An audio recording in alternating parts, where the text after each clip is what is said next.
Hello Aries, December 2025, ito na po ang inyong reading. Kuha tayo ng ilang guidance, advice, messages para sa inyo. Siyempre pa, mensaheng gabay lamang po. Try nating maging straightforward. Ito na, last month of the year ng taong ito. Aries, anong inyong aasahan? Anong kailangan marinig? Guidance po para sa mga taong ito. Message, Aries. December 2025. Advice, agad-agad. Sige. The Moon, 9 of Pentacles, the 6 of Wands, Aries, 9 and 9.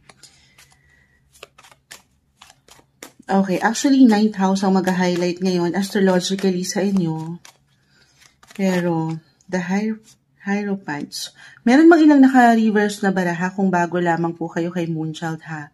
Meron lang itong kalakip na mensahe. Aries, mag-add pa tayo.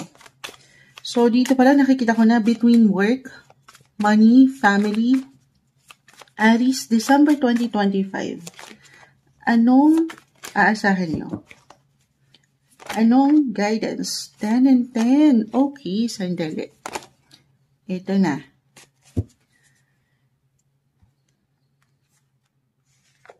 Seven of Swords, the Three of Cups.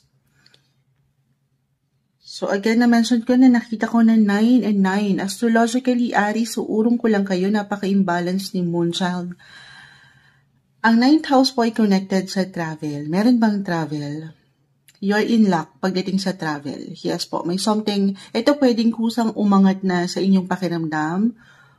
Kahit sa simpleng ideya, plano, or merong opportunity to travel. It doesn't matter naman kung ito ay long or short distance travel, pero more on international abroad ito eh.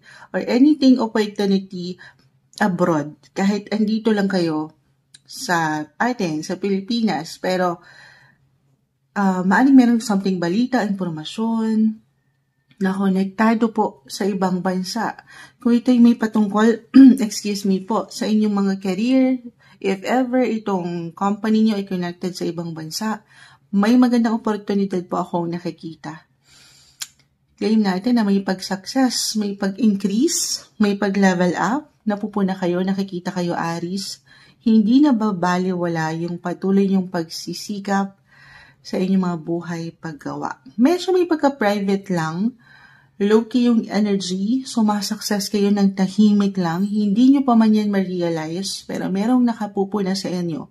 Meron ako nakikitang parang someone superior, it could be your boss, a client, ayan, or someone nakatataas. Nakikita yung galing nyo guys, yung efforts nyo. Kung paano kayo magtrabaho, kung paano nyo dinadala o dinala yung ilang sitwasyon sa trabaho nitong mga nakalipas na buwan, especially kasi ito na, meron tayo nakikitang recognition.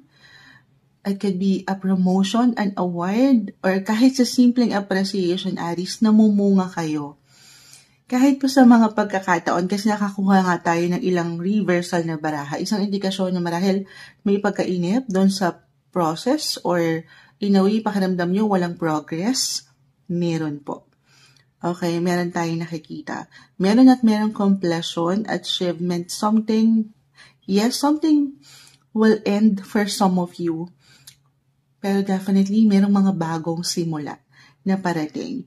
Parang kayo yung higat na, parang sasalubungin nyo na ang bagong taon ngayon pa lang, sa mga bago or pagbabago na gusto nyong ma-reach. Especially po connected ito sa money and career.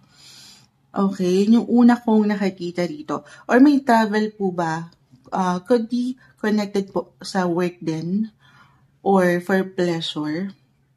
Or can be both. Kumbaga, hindi lang kayo nagtatrabaho pero at the same time, may enjoy nyo rin ang trabahong ito. Makakapasyal din kayo. Why not? December to guys ha. Opo. So, ayan. Meron kayong ma-achieve or na-achieve guys. Yes po. Kahit pa sa mga, again, chances na parang wala. Moonchild parang hindi naman. Umangat yung inyong enerhiya dito. Patuloy lang kayo mag-show up, guys. Mag-showcase ng inyong mga kakayanan. Merong career recognition ang parating or pwedeng sumalubong sa inyo. Other messages, ito, timely. December 2025, Aries. Meron tayong celebration na nakikita. Ito na yon, the Three of Cups, the Ten of Pentacles, the Hierophant, the Moon. This is connected sa inyong mga home and family, friendship, social network, groups. So, maaaring dito ay maging busy rin kayo sa pakikipag-socialize. Mailang party events or meron kayong isi-celebrate at ito yung career recognition kasi nga kinlaim na natin, tinanggap na natin, magagandang posibilidad po.